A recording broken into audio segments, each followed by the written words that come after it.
Here we go. Silence. I'm just being driven by the 2 electric motors which are on the front axle, one on each wheel, 163 horsepower each. Oh, there goes the V6! Sounds like someone's got a pneumatic drill behind me. Whoa. Woo-hoo-hoo. So I'm following Bernd Schneider, a DTM champion in a AMG GT Black Series. I'm really trying to whoa! That's the first time I accelerated it! The brake pedal feels very road car-like rather than race car. I suppose it is a road car that's also a race car. On the edge it feels absolutely gorgeous. It's so responsive. And it feels quite soft in the mode that I'm driving. It's street mode I'm on at the moment. Throttle response is amazing. Well, locked up there. My tyres are cold. Whoa! This is some circuit, you know. Oh! The pickup is so smooth.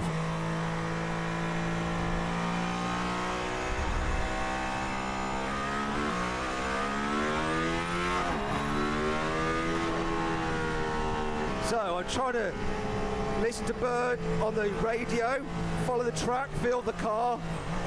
It's a little bit of a sensory overload, but it feels quite stable and easy.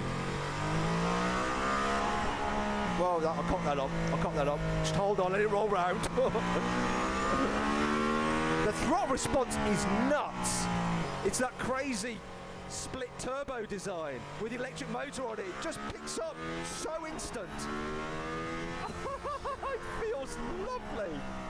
The power system, it's got a fruity, energetic feel to it. Really, really nice. It's not blown me away in terms of the performance, but then I've like driven a Rimac Navara, which is just nuts, but it's got such a nice feel to it. It's like bubbling with energy.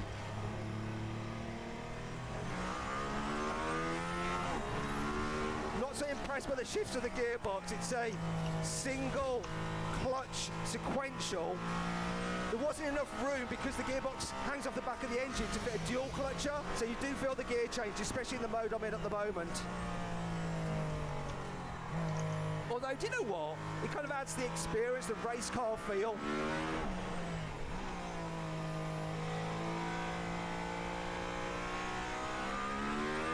Whoa! The way this thing picks up half of the turn is wicked. Okay, so I've done a couple of laps in hybrid street mode and it felt pretty sporty and quite soft. Like the suspension seems supple, like when you're riding over the curbs. Now though, we're going to turn it up a notch and go into what they call Strat 2, which is like qualifying mode, so it's just all out basically. So I'll put into the pits, we can change the settings. You don't need to do that, right? But it's just some kind of rule that we have for the program they're running with the car. Got to follow the rules. We're in Germany. Actually, one of the rules is they don't want me to launch the car, but I'm going to see if I can convince them to let me. I want to see what it feels like when you launch it, you know, because I'm at Watson and you're watching Car Wow. And that's weird. It's like it's just broken because the engine's just cut because I'm in hybrid mode and now I'm just driving it on electric power alone. Turn that to the right. Pull on the pedal. Hold it. Here we go. Whoa. Okay, so now doing that has unlocked that Strat 2 setting. Okay, Bernd, let's do this. So this is in full-on crazy race mode. Now I'm running in automatic for the gearbox. I can go into manual. It won't let you control the gearbox if you're in automatic using the pedals. They just don't work. Look, they're not doing anything. So I have to choose it on here. But I'm going to stay in auto for now, like I'm playing Gran Turismo. Okay, so we're going to be going a little bit faster. I may go a bit quiet on you now while I try and concentrate. That's what I say to my girlfriend. You can tell I'm a dad now because I laugh at my own jokes.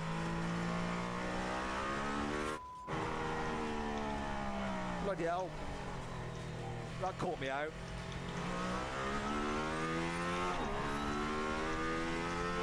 It's really interesting how it chases down that Black Series.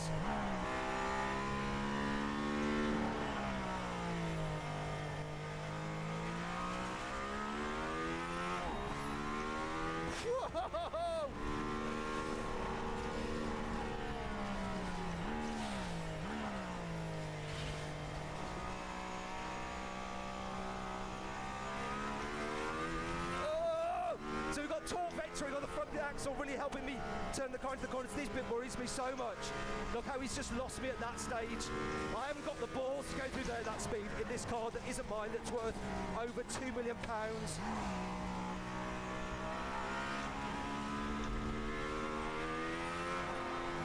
Whoa!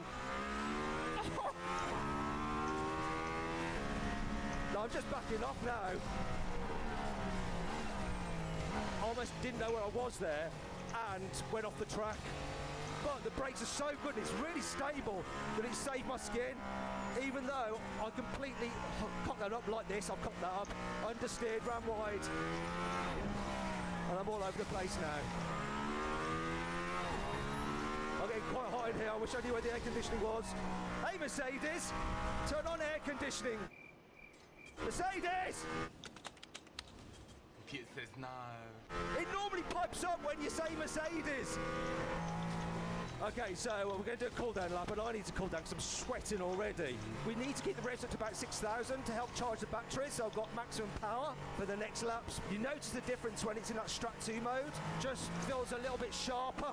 I'm still finding the brake pedal a little bit hard right now. Can't fault the performance of the brakes. Obviously being a hybrid, you've got regenerative braking happening, and it always just muddies the feel of the brake pedal ever so slightly, and it does a bit here. Not terrible, but I do notice it doesn't feel completely pure. But the way the car responds to the steering and the way it communicates what's going on beneath you through your bottom of the seat, it's really, really confidence inspiring.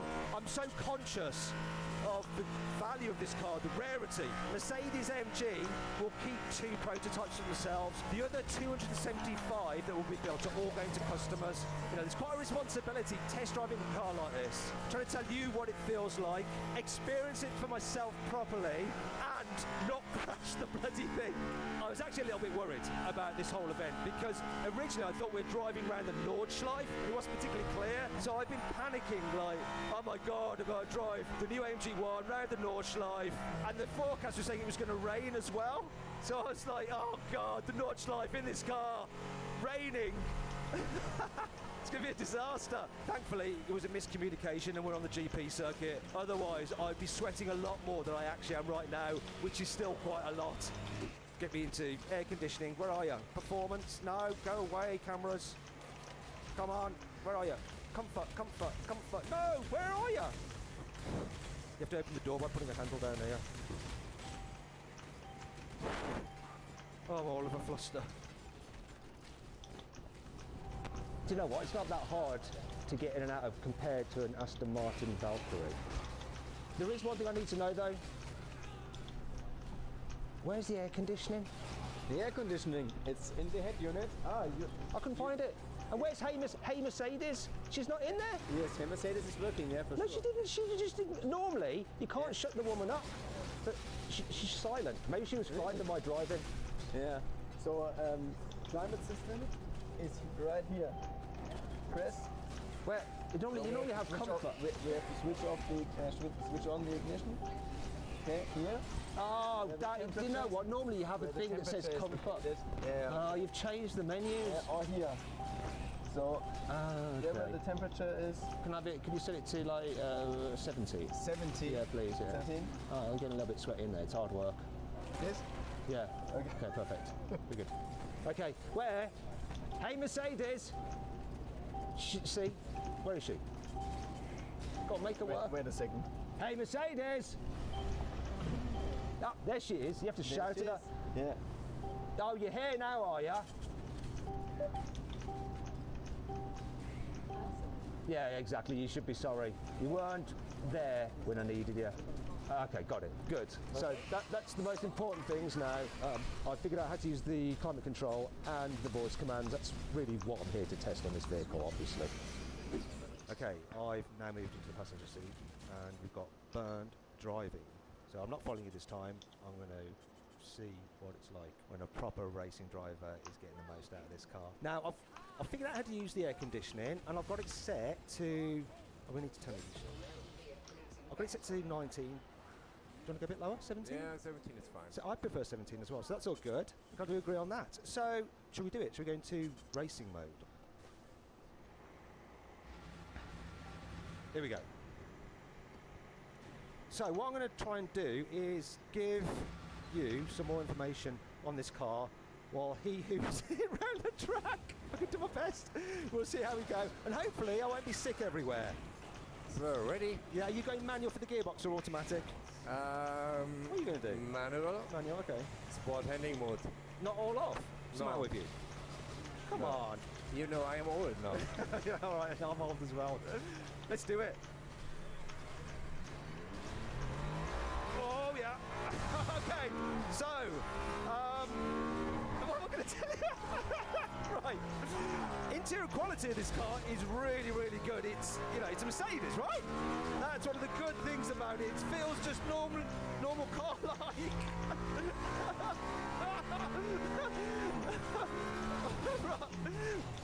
There is enough room with a helmet on for someone my size. However, are you all right? What happened?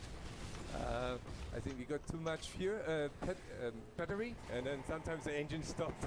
What? Because, you know, it's just for emergency that the batteries are not overloaded. Okay. And when they're too much full, the engine switch off. So you're going too quick. So actually my lap time will be quicker than yours now. You have to go quicker. Whoa. Oh, this is a lot quicker. Oh, it's so good to feel what it can actually do. Oh.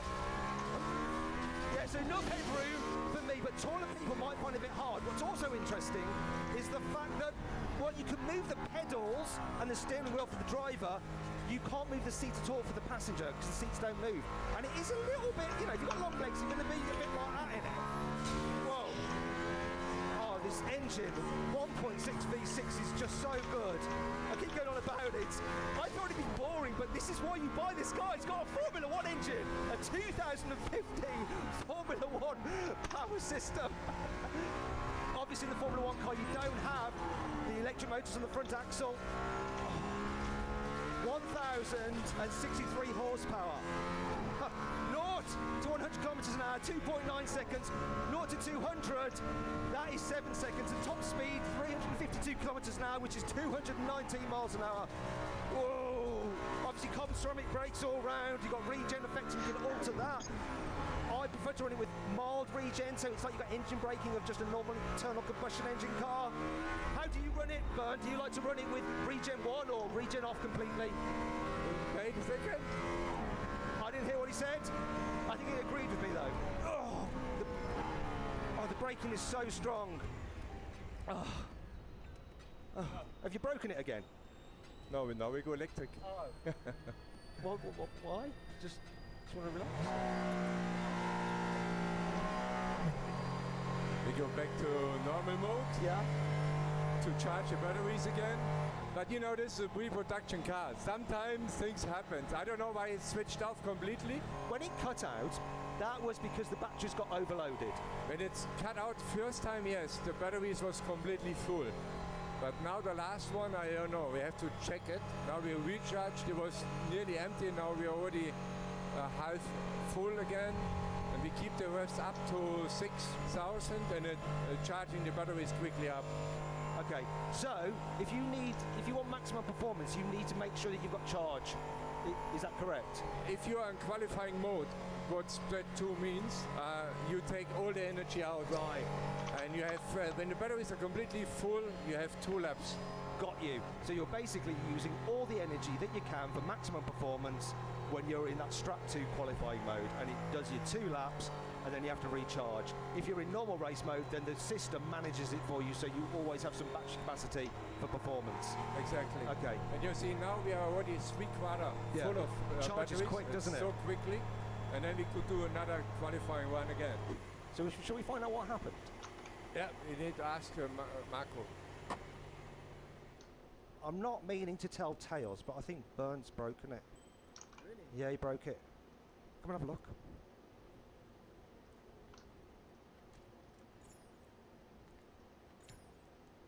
Come on, confession time. What happened? Keine Ahnung, wir fahren gerade elektrisch, aber eigentlich macht... Wir sind ja die komplette Runde gefahren. I mean, he asked for to another lap, but we did the full lap, but then the engine stopped end of start finish after the lap. So and it stopped, of course, a Wasn't little me. bit. It wasn't me. No, it wasn't him. Okay. But it's okay for you? Yeah? Everything's Do you know why fine? it did that though? And There's some so- discussions in German which I didn't understand. No. Okay, Or so you're just talking about what you're having for dinner normally tonight? It's a technical background is like this. If the battery is too full, Yeah. and so the Formula One power unit Ah. is not designed to be at zero torque, the combustion engine. Uh-huh. So there's always energy where you have to harvest, because the MGUK has to harvest around 50 Newton meter, Uh-huh. because you are not capable to perform this combustion engine with zero torque. So if your battery is full, then you have the problem that this energy the MGUK is generating, you can Can't put it anywhere. so Right, so basically, Bernd wasn't going quick enough. at the beginning, That's what it, Bernd wasn't going quick Quick enough. enough. At Out the of beginning. We didn't launch the car. This was the problem. Didn't happen with me driving. I was Yeah. clearly going quick enough. Yeah, we should have launched it. If we'd have launched it, Yeah. so we're still not allowed to launch it. No. Oh, they're not letting anyone launch it. No. If we'd have launched it, would have been fine. Right, I'm going to have another go. So once again, I'm in strat 2, so qualifying mode. Hopefully I'm not going to break the car like Bernd did by going too slowly. For some reason though, I can't seem to get into drive. Come on. Put me in drive. I've broken it already. It won't go into drive. Marco. I can't get into drive. Won't go into drive. can you just stop the engine once? Okay, and restart. Turn it off and on again. It's a computer, isn't it? Right pedal. Oh no. And now we have a real problem. Okay, I will ask a guy with a notebook to check if there is a failure after Bernd destroyed the engine. So Bernd's knackered the gearbox as well. Bernd is so fired. That's the thing with a pre-production car. This shouldn't happen to a customer car. These things have been absolutely smashed about through testing by AMG. It's real life, people. Real life. There we're on. I fixed it. It's all right, Marco. Don't you worry. Let's go. Before he comes back, don't want him stopping me driving it. There we go. He just needed a moment to think about things. Just go. Just go. All right, Bernd. We thought you'd totally broken the car then, but no, it's fine. It's fine. We can go. Okay, here we go. Let's feel the acceleration when I floor it. Whoa.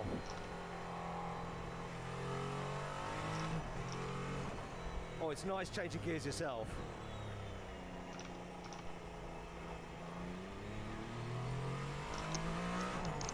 This is the bit that caught me out last time. Just roll it through here. Oh, I can feel a bit of understeer.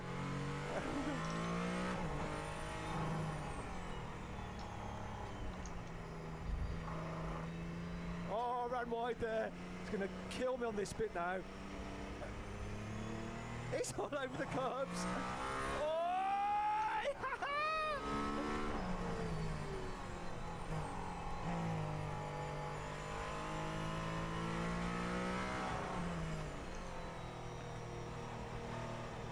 Oh! Oh!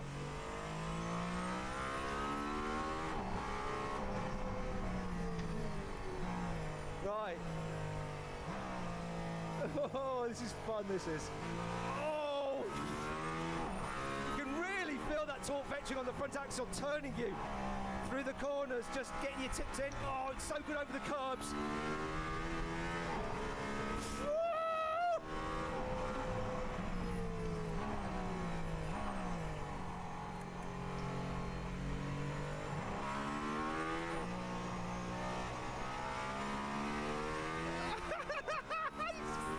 Brilliant! This is the bit I'm taking it off. He just loses me there. Bernd's balls are bigger than my balls. The braking is intense though, the way I catch him up on the braking. Okay, what I'm going to do, I'm on the straight now. I'm going to use the DRS button. Here we go. Whoa! Come on, DRS! Need to change gear. Cocked it up a bit. Here we go. Whoa! God, we've got a malfunction warning! Let me tell Bernd. Bernd, we've got a malfunction. Well, it looks like I've broken it now. Okay, so Bernd's just told me over the radio that the reason we get a malfunction warning is that we're running development software. So this won't happen on customers' cars. It's just the way it is for this test vehicle because it's a pre-production. Yes, I've got to believe him. I mean, it feels fine. It doesn't feel like there's anything wrong with it. We'll find out though. So Marco, I've broken it now.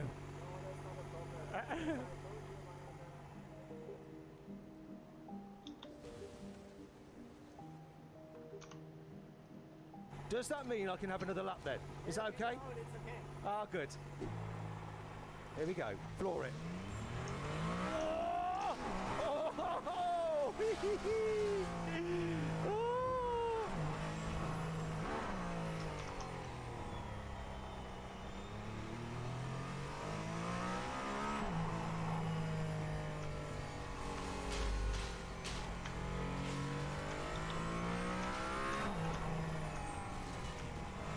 I love ripping it out!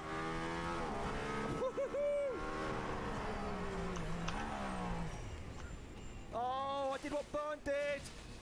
Reduced power, we're on strat 2, I've overloaded the battery. I'm now in electric power. It's come back in again. That's what happens when you're running qualifying mode. I wasn't going fast enough that time.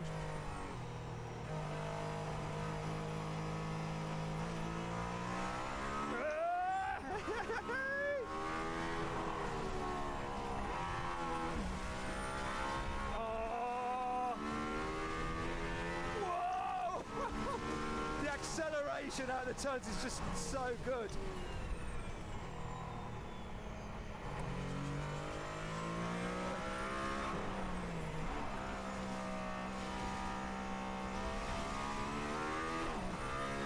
Now, can I be brave here? I am going to lift a bit.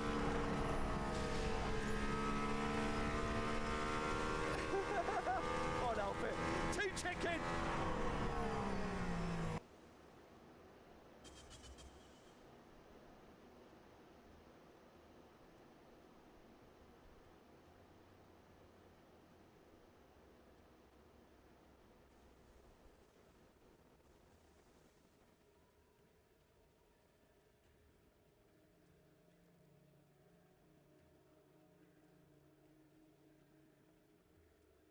This is the new Toyota Land Cruiser, and it's a little bit like a total solar eclipse. You see, they don't happen very often. The last time Toyota fully updated the Land Cruiser was back in 2007. In this video, I'm going to tell you everything you need to know about this SUV. I'm going to take it for a drive as well. And of course, I'm going to launch it to see how quick it is from 0 to 60 miles an hour because I'm Matt Watson and you're watching Car Wow. Buy, sell, Car Wow. Even though this is a new Land Cruiser, it's very recognisable as a Land Cruiser. And this being the GI has the GR Sport badging, so it's not a full-on GR product, it's like BMW's M-Line, like an M340i is to an M3. Anyhow, the GR gets some sportier rear bumpers like this with this chromey effect down here. As you move around the side, you also get unique alloy wheels on the GR Sport. These are 18s and they're in black. Now, wheel sizes actually go up to 20 inches. The GR Sport also has this like sticker stripe down the side, contrasting black bits up here. Moving down here, you've also got your GR badge, just like on a GR Yaris. At the front, yeah, it's all very Land Cruiser-y again. Huge grille, which is slightly different on the GR, and you've got the GR badging, plus slightly different design for the lower part of the bumper as well compared to the standard Land Cruiser. So the standard car starts from £52,000, and this GR Sport, top of the range model, £90,000. Though it's a bit irrelevant because you can't buy them in the UK. Anyhow, if you want something similar to this in the UK, I recommend a Range Rover Sport. And if you want to find out the offers on those through Car Wow, in fact any car for that matter, click on the pop-out banner up there or follow the link in the description below. Alternatively, you can go to Car Wow at a later date just by simply Googling Help Me Car Wow. My team and I will help you choose the right car for you and get it for a fair price from one of our trusted dealers. This new Land Cruiser is way more modern here on the inside compared to its predecessor. But you've still got some big chunky buttons to actually operate the entertainment system. You've got big chunky buttons again for the climate control, which is handy. It means that you can actually operate them if you're wearing gloves because these are supposed to be vehicles used throughout the world in all conditions. In terms of the design, it's fairly interesting in a Toyota sort of way. And by that I mean it doesn't look as cool as a Land Rover Defender. If you want to pop that one up there, you can see my full video reviews of that car. But you know, you've got leatherette here on the dash of this particular GR version. You've got this interesting trim here, I don't know what it is, but it's fine. You've got squidgy materials on the dash, once again, with leatherette down here. And of course, being a Toyota, my God, it all feels super solid, look at that. And this being the GR version, you have GR here on the seats, it's sporty, and you've got a GR Sport steering wheel, you've got the GR logo on the stop button as well. It's all quite nice, I think, and there's plenty of adjustment in these electric seats. Oh, it's beeping, it's Toyota seat. And there's a decent amount of adjustment in the steering wheel, which is electric steering wheel. That does give it air. And we're going to be trying to keep this vehicle in premium condition because it's been lent to us by Alpha K Toyota in Dubai. Hence why we still have the wrappers here on the infotainment screen, but it does still let you operate it, look. And to be fair, the infotainment screen is just like Toyota, so it's very average. Still, you've got Apple CarPlay and Android. We've also got a digital screen here between analog dials. So what's not old-fashioned? Look, you've got USB-C port there, so there is an old-fashioned USB normal port there as well. We've got JBL stereo on this particular car with space for a CD. Really? Under here is your glove box, which is filled with all the manuals. There are a lot of manuals in this car, and they take up all the space. Maybe you want to throw those away when you buy the car. Door bins, they are a decent size, but they are quite low down. They will fit a big bottle, but not that comfortably, though you can keep a big bottle up here. The huge cup holder. So it's also huge. Not huge gear, really, not gear. And you've got some buttons here for your high range 4-wheel drive mode or your low range mode, and there's your drive select modes there as well. I've actually been trying to start the car by pressing this.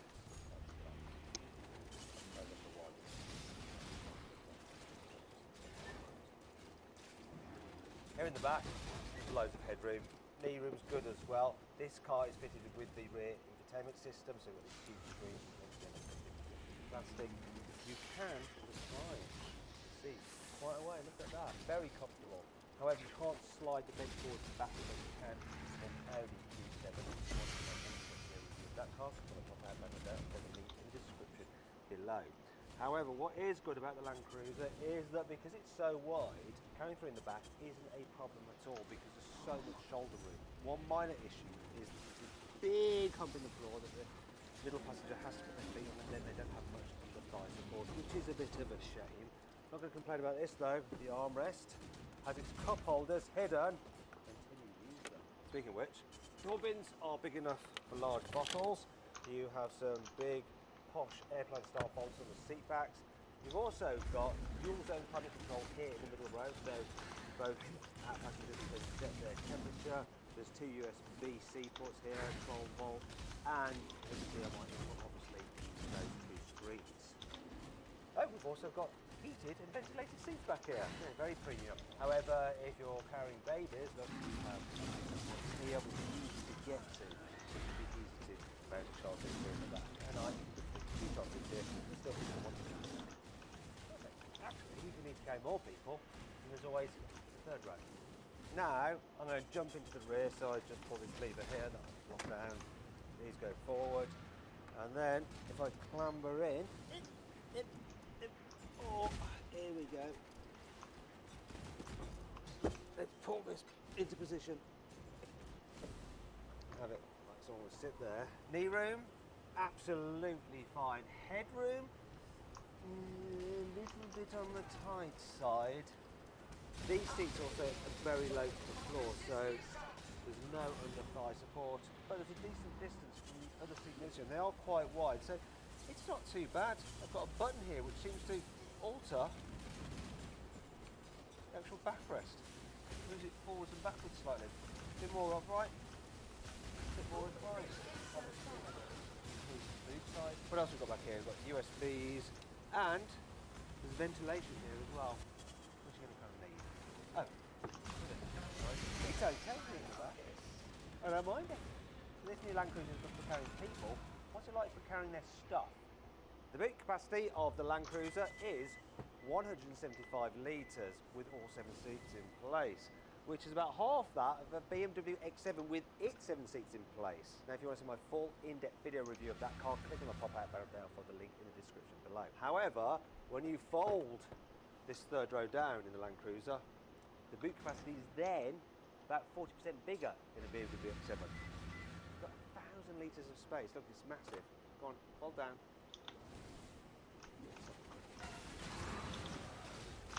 Look at this huge space. No load will be the lift stuff over. Absolutely massive. But if you need more room, then you can fold down those seats. But I'm going to have to go around to do it. Here we go.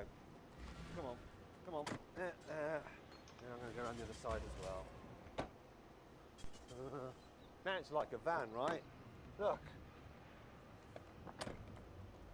Total hugeness. One slight problem though is there's a bit of a dip in the floor there, and yeah, that's a bit annoying. In fact, that brings me to 5 annoying things about the Land Cruiser. You can't get a full-length sunroof like on many other SUVs. It's quite small inside. Oh, and the blind is manual. Compared to SUVs from the Germans, the reversing camera on this Toyota is pretty low definition. For some reason, there's a huge gap between these two seats. Look at this. I'm sure they could have fitted them a bit closer together. You can't open the fuel cover, even if the car's unlocked, like you can for most other cars. So if you go inside and release it from here. Right, there we go. Why did Toyota do that? Unlike with other Toyotas, even including the entry-level Yaris, the Land Cruiser doesn't get adaptive cruise as standard. Why not? It still beeps like all of the Toyotas as standard though. It's not all negative though. Here's 5 good things about this car. There's grab handles at each door to assist you when you're clambering in and out. Oh, that was easy. You can start the Land Cruiser's engine remotely so that you can preheat it or pre-cool it ready for when you want to go drive. This Land Cruiser is a proper hardcore off-roader. It's got a ladder frame chassis, a rigid rear axle. There's a low range mode to the gearbox. You've also got lockable differentials. This thing can go anywhere and it will be reliable as well because it's a real. There's a fridge underneath here and you can open it either way. Look, you can even open it from the back. The Land Cruiser has something called turn assist. When you're making low speed tight turns, the car will automatically brake inside the rear wheel to help you rotate. The engine lineup for the Toyota Land Cruiser is very simple. There's a 4-litre natural gas rated V6 with 275 horsepower. This 3.5-litre twin turbo V6 with 415 horsepower or 3.3-litre turbo diesel with 313 horsepower. All models have a 10-speed automatic gearbox and all-wheel drive. Okay, so what's this GR Land Cruiser like to drive? Well, I've got to tell you, it's a lot more relaxing than any other GR product I've driven today. Definitely a lot more relaxing than my little GR Yaris. Now, I've got the adaptive suspension set in its comfiest setting. I do have the engine and gearbox in sport mode though, just so it can respond if I need to. But for just trottering around like this, it's actually very, very nice. Considering it's based on a ladder frame chassis and we've got a really adaptive it actually feels responsible quite well. Part of the reason for that could be the anti-roll bars, which decouple when you're going straight, so this is good. That's also good if you're going on the road as well. So when you go around a corner, they will stiffen up. It's probably gently off the road. Yeah, so just drive around, it's fairly easy. You can feel a bit of shimmy over these little rumble strips here, but you would in any car. It actually soaks the bumps very well. The brakes do retard the bumps very well. Go on, line. We've got Nissan Patrol, yeah, very popular in Dubai, Nissan Patrol. One of the other great things about the Land Cruiser is that when you're just driving normally, you've got it in its comfort setting. The steering is fairly light. Visibility is good as well. You sit up high, good view over that bonnet, good view at the back window, big side windows. It's easy, and this 10-speed automatic gearbox just blends the gears when you just such an easy thing to date. And you know, when you're when you're going past the speeds, it's a relaxing vehicle. Seats are comfy. There is a bit of wind noise from those huge door mirrors. There's not much tire noise though. However, that can be due to the fact of racing the bar here. It's just so smooth. I can't believe how smooth they are. It's all fairly good. But if you need to overtake, wait for a second for the gearbox to kick down, and then off you go. Now this is the point of the video where I'd like to try this car out on a twisty road, but there really aren't any twisty roads. You have exits, motorways and roundabouts, but that's about it. I will put this GR into Sport Plus mode, which will stiffen everything up, and let's find a roundabout to go round and round and round and round and round and round and round. Okay, so here we are, extensive handling test coming up right now. And the car in front, our camera car, is a GAC GS8, and I'm right at this bottom. I can go way quicker around here. Come on. Actually, do you know what? I'll go around the outside. There we are. Look. He's going as fast as he can, and I can go faster around the outside. So for a Land Cruiser, it's all right. For a normal GR product, not so much. It's still definitely more Land Cruiser than GR. Right, that's enough of that. The last thing for me to do is to launch this GR Sport Land Cruiser. It's supposed to do 0 to 60 miles an hour in 6.7 seconds, but I'm going to find out the reality with my specialist timing gear up here. Oh, pickup is good. What are we getting? That's 0 to 60 in 6.3 seconds. Oh, that's the lane departure warning going crazy. Oh no, it's a speed limiter warning. Okay, what's the quarter mile? There we go. Let's get on the brakes. 14.72 seconds for the quarter mile, which is pretty good for a big, capable off-road.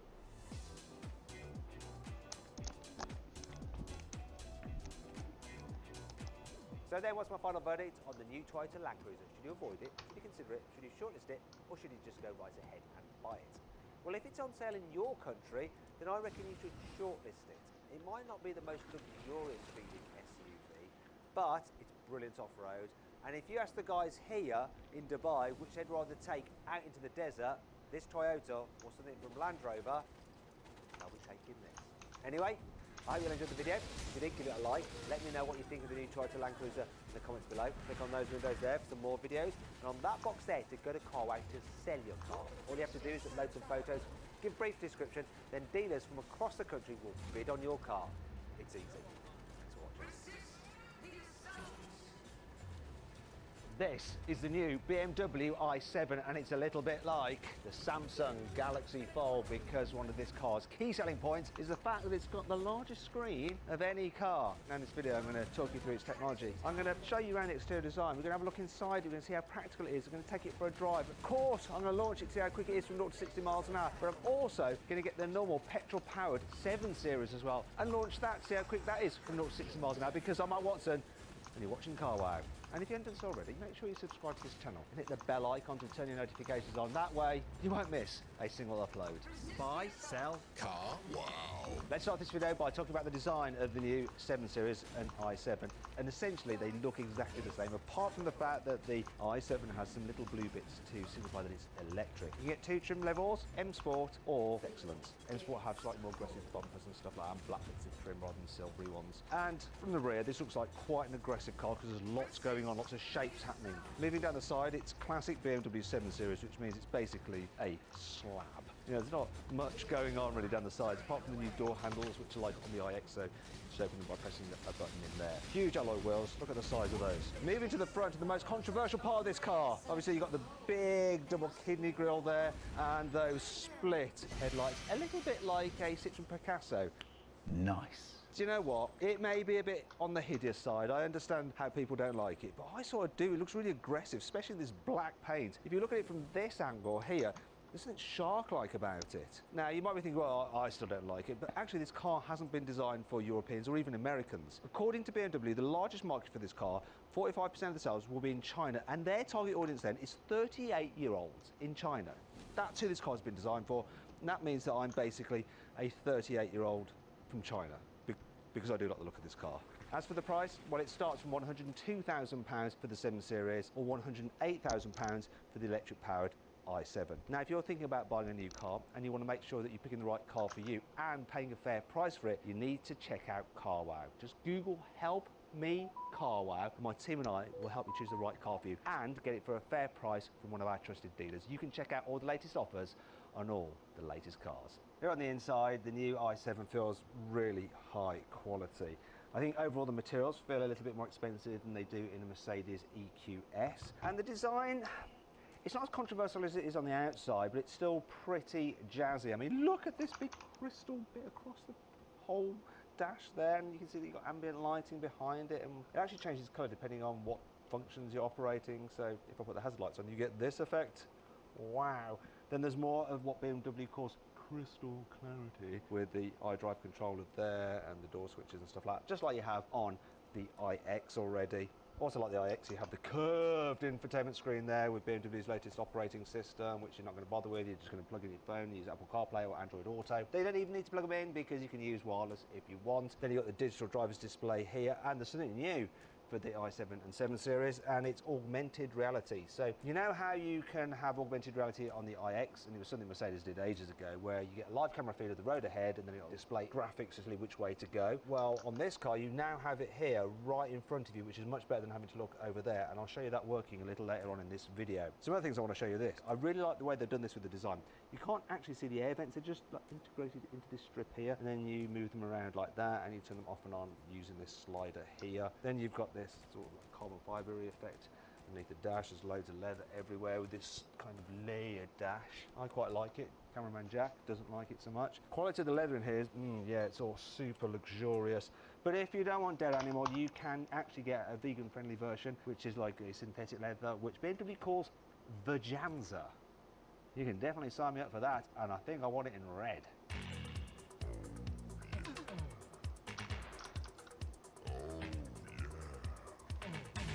Anyway, this guy has the fabulous Bowers & Wilkins sound system, and it's got these lovely metallic speaker vents which just feel so expensive. What's less expensive feeling though, the parts of the steering wheel. Where you hold is fine, if a little bit chunky. This bit though, it's horribly plasticky. Now the driving position, yeah, it's spot on. That needs to get yourself comfy behind the wheel here, like that. There's loads of adjustment. In terms of practicality, door bins are a decent size and they're lined with felt and they feel really sturdy. I mean, look at that, look at the quality. And they've done something a little bit unusual with the cup holders. They sort of make them square. And then you've got your place for your mobile phone for your wireless charging. There's your USB-C inputs there and a good old-fashioned 12-volt socket there as well. If you want to go to the glove box, you press that button there, and then it lowers. Once again, lined with felt. All feels very, very expensive and luxurious. And I can just show you how luxurious this car exactly is, because not only have you got this lovely suede feeling headliner, it's obviously not suede, it's like Alcantara or something like that, or BMW's version of it. Look at that. You have like a real nice diffuse light for the vanity mirror. Then there's the carpets. You've got thick pile, look at that. It's almost like a Rolls Royce, which of course BMW owns. Yes, it does feel like a very expensive special car here on the inside. Hello, you right in there? Everything okay? You sure? Anyway, let's move on to the back seats, because one of the main talking points about this car is the fact you can get it with this amazing drop-down 31-inch 8K cinema screen. It's insane, and you can plug devices in via HDMI, so you can fit cameras, which is what I've done here. That's how I filmed myself on it. Look, it's nuts!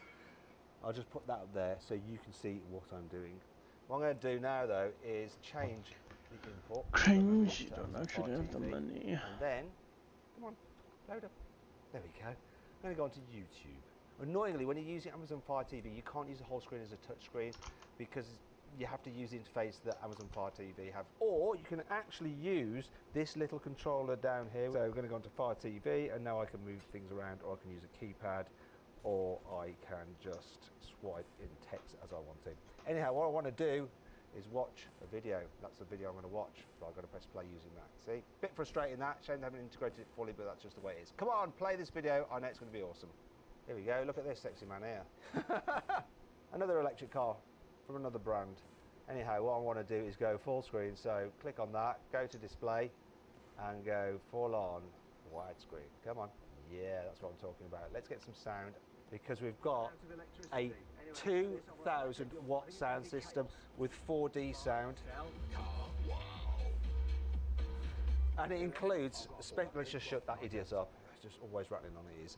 Anyhow, it includes exciters in the lower part of the seats. It vibrates in the back. The sound is incredible inside this car if you have the fully upgraded Bowers & Wilkins system.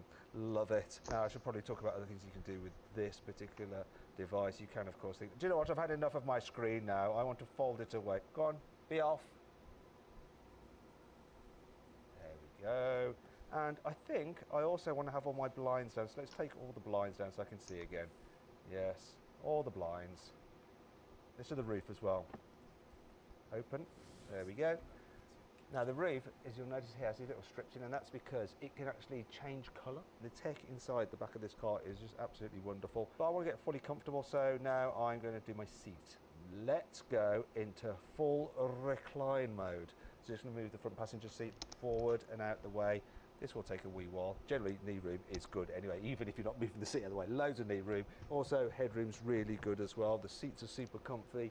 You've got this armrest here and some storage under here with USB ports, charging pad for your mobile phone. And, oh, what's happening? Oh, this part is extending and lifting up my legs. Lovely.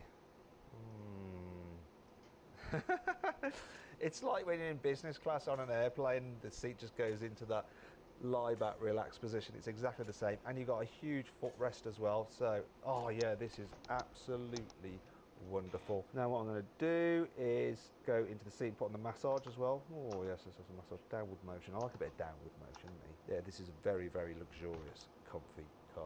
Though it's also slightly practical as well. Look, if you want to carry a baby, there's nice fixed hanger points there that are very easy to get to. And you have some decent sized door bins, airplane style folders on the seat backs, and lovely comfy cushions to rest your head on.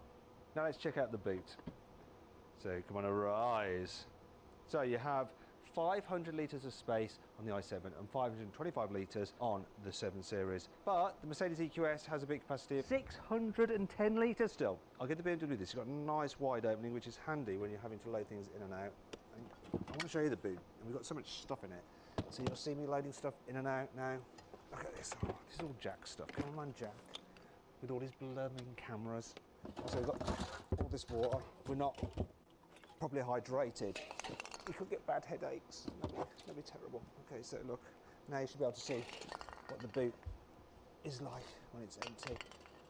There's some storage under here, which is obviously, this is full of drugs, and we're going to do a drug deal in a bit.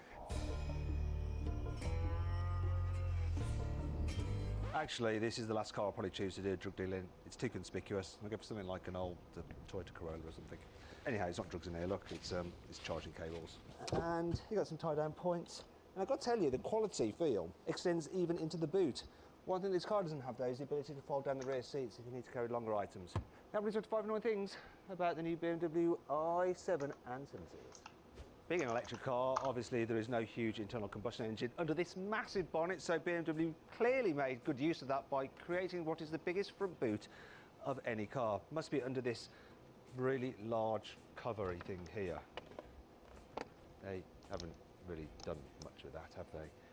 So there is just enough room for me to store this rather amazing piece of fossil record that I've just found out here in the desert. So where will that fit?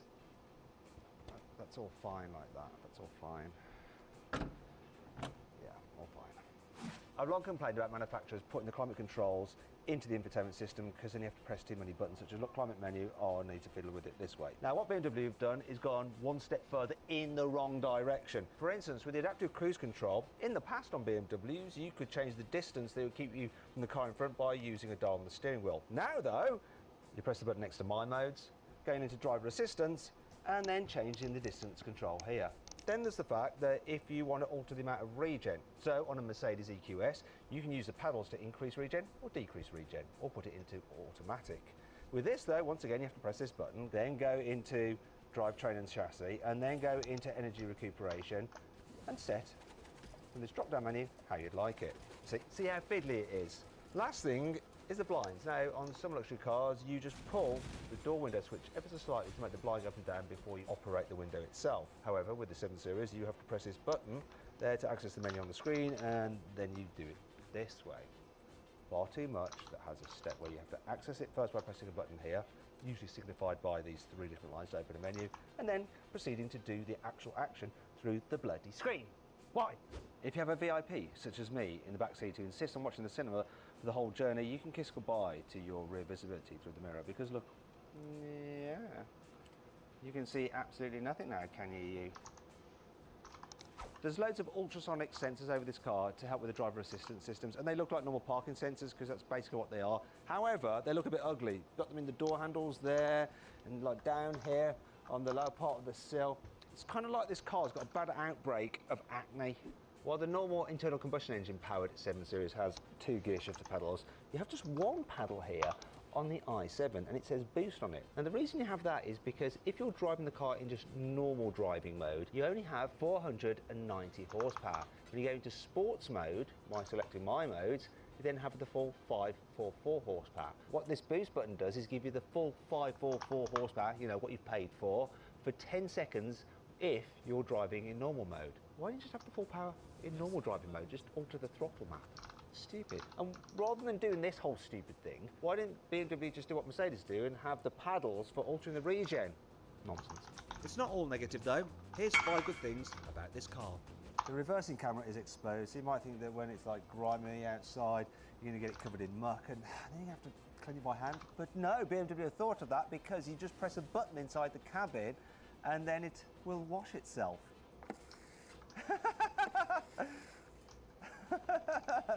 I don't know why I find that so amusing. I do though.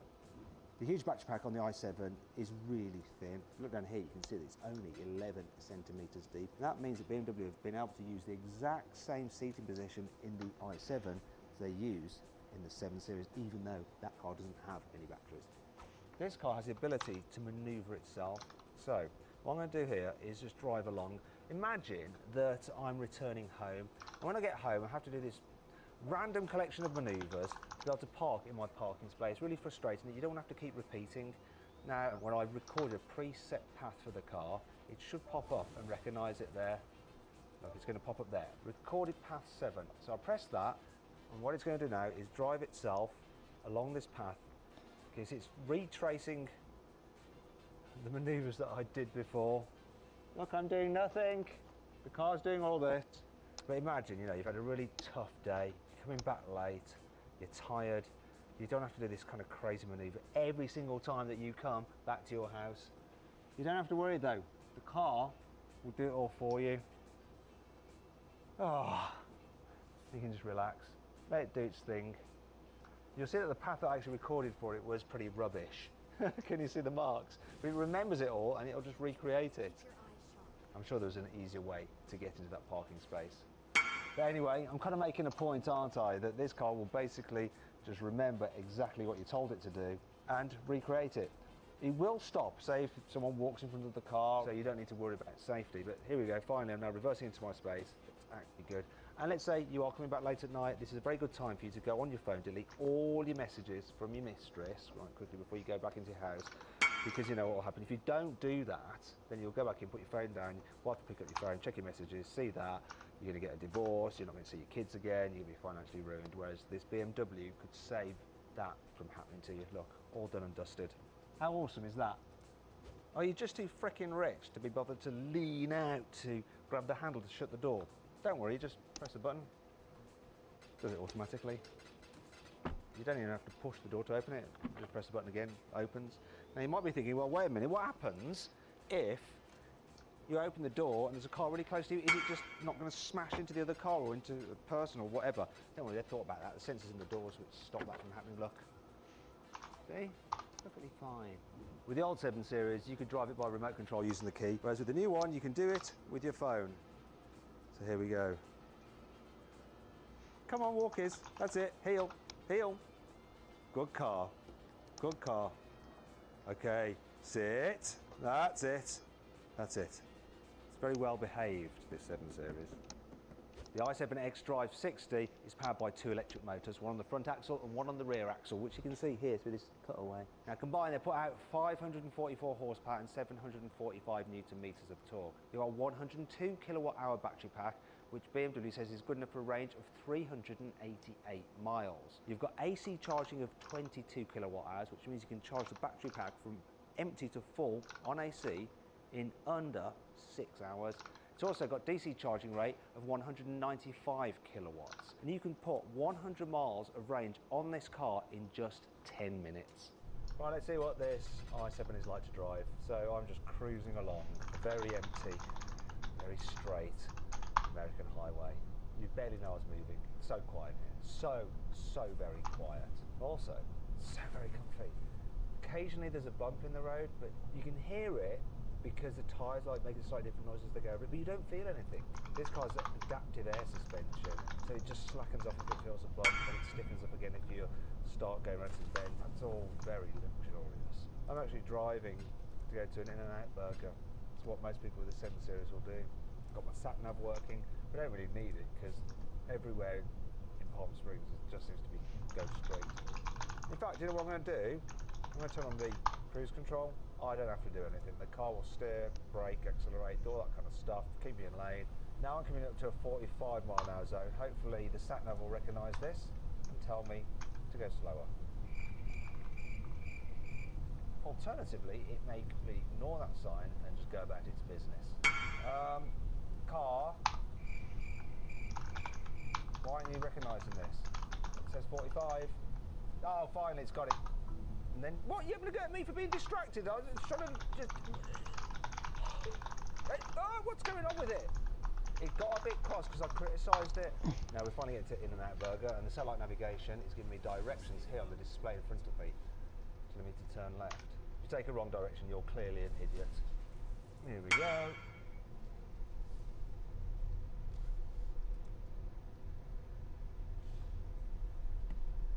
Come on. Oh no, I've been an idiot. Oh, I missed the turning. Oh, what an absolute muppet. After all of that, saying that you can't miss a turning, you can miss a turning if you're a complete fool. A few moments later. Now, let's see if we can park this into one of the gaps. Oh, there's plenty of space, don't need to worry.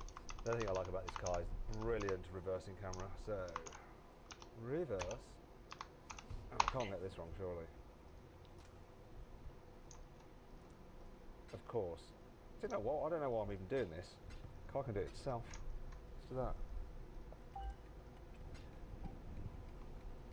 Look at that, it shows where you're going into. Not quite very straight. Come on, you go have another go at this. Come on.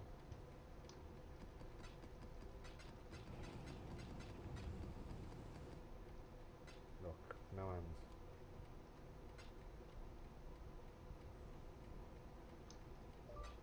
Right, let's get some food. Just leaving In-N-Out burger now. I feel absolutely disgusted with myself because I ate 2 doubles. Anyway, hopefully I won't disgust myself with not being able to follow simple directions, so it's limited to go left. I'm going to switch the car into B mode, so that gives me 1 pedal drive. So I think I can just go now, right? I don't understand this. Is this like the American Crossroads things where you have to wait for people and then you go? I don't know. This guy seems to be going as well. They are going, everyone's going. What the hell is going on? Why do they have this system? Why can't they just have normal traffic lights? Anyway, yes, full 1 pedal driving. I like that. Hate it when manufacturers do almost 1 pedal driving, so you lift off the accelerator and it does slow down quite severely, but it never actually brings it to a complete stop. Anyway, enough of that rant over. Let's see what this i7 is like when you chuck it at some bends. Whoop, whoop, whoop, whoop. So it's got the active anti-roll bar, stopping it leaning so much. You've got the battery weight low down the floor, though this is a very heavy car. Weighs in at over 2.6 tonnes. But it's got plenty of punch, and obviously you've got 4-wheel drive traction. And instant response from those electric motors. Actually handles quite well. But above all else, this guy's more about just cruising silently and effortlessly. With that in mind, let's launch it. BMW says the i760 can do 0 to 60 miles an hour in 4.7 seconds, but I'm going to time it with my specialist timing gear up here. I've got it in sport mode, and that enables launch control, so left foot on the brake, floor the throttle, vibrates the back wheels to build up tension. We've got Hans Zimmer's composed noises building up the tension as well, and I'm going to release the brake now.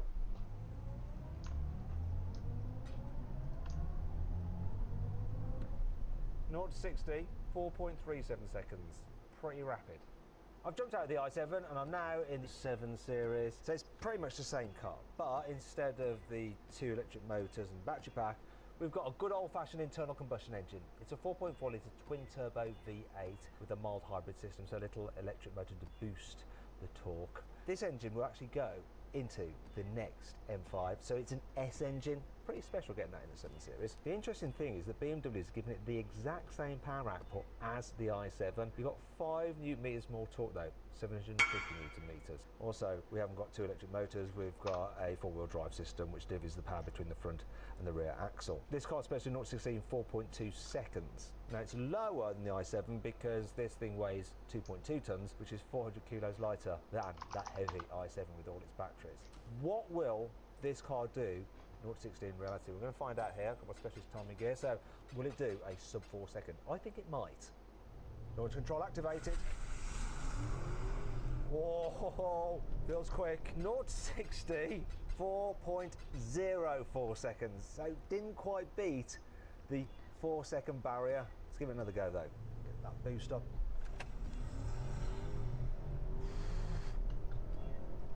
Oh yes, we did a sub 4.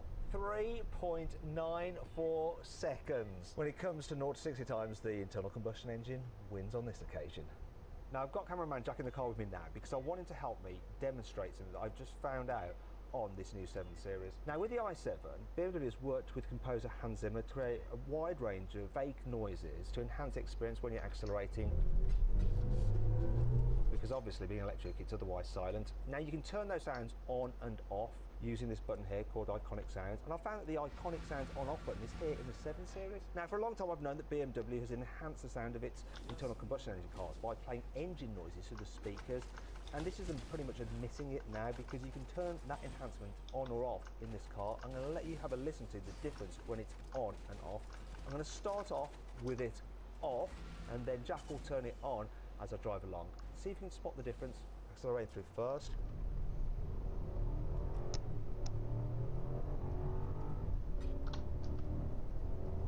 Turn it off again. Turn it on again. That was really noticeable then, wasn't it? Yeah, like VTEC. It was just like VTEC, wasn't it? BMW fake VTEC.